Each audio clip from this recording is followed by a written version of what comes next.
In this section, we are going to go over how to upload stories, how to get to stories, how to view stories, how to look at insights, just how to navigate the interface itself, as well as different types of stories. So I'm gonna get to my phone here so I can walk you through what we're doing. So going into the app, you will want to download it from the App Store. It is a free download. Once you're inside and you have your account, if you don't already have one, you'll want to create your account. You'll put a profile photo, a short bio. Definitely make that interesting. You only get a limited number of words there, but make it very much about the story that you are sharing, whether it's health, whether it's fitness, whether it's business, whether it's simply motivation, family, whatever story and that content you will be posting about, that's going to be what you want on your bio. So once you have Instagram pulled up, if you click on the little house button in the lower left-hand corner, then that's going to take you to your home screen, your news feed.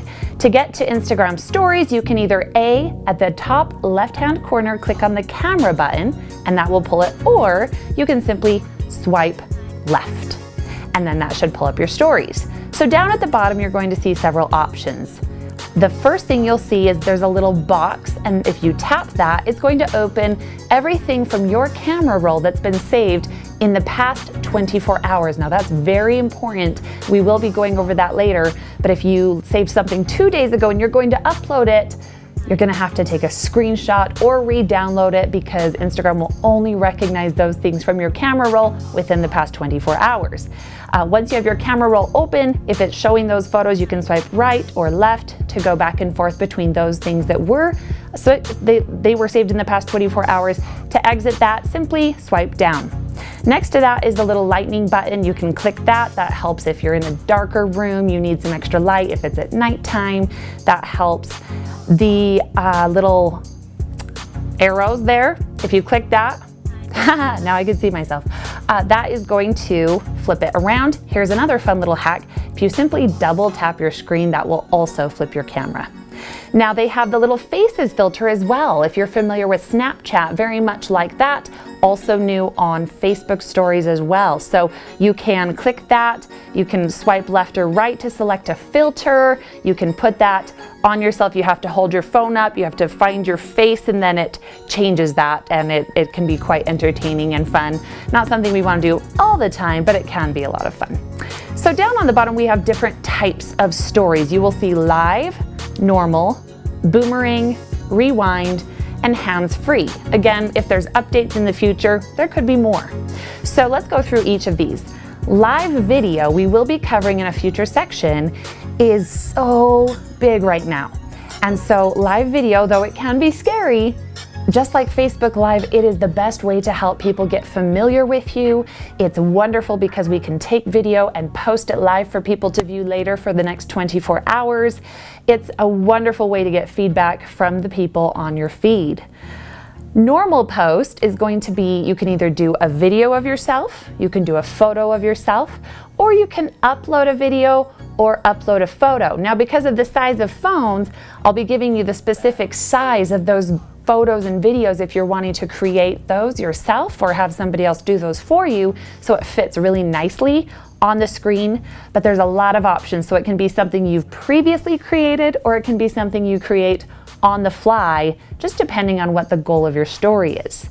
In Boomerang, it's a 1-second GIF that you're going to film and it goes back and forth. So whatever movement or whatever happens in the video while you're holding that down is going to basically rewind and then play normal. Rewind and then play normal, which is really fun if you want to point something out like click here, click here.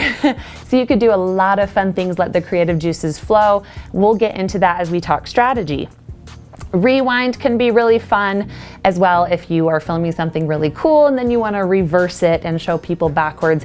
You have to remember, people are on Instagram for entertainment, and so the more we kind of go outside the box of normal thinking and say, you know, how can I create something that's very engaging and fun for people to view, that helps them get into my way of branding myself, that's going to be a win.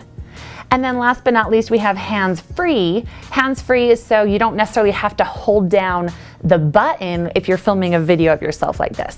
So you have 15 seconds in videos, And then photos, I believe, stay for 4 seconds or so at this point, and you cannot change that dial like you can on Snapchat at this point.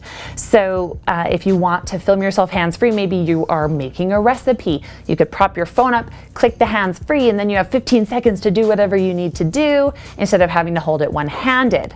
So those are the basic types of Instagram stories. Now, once you're in Instagram stories, if you click the little gear button in the top left-hand corner of the screen, that's going to bring you into your story settings. This might be important for you if you maybe want to hide these stories from anybody. I don't know why you would, but just in case, you can hide stories from and select people.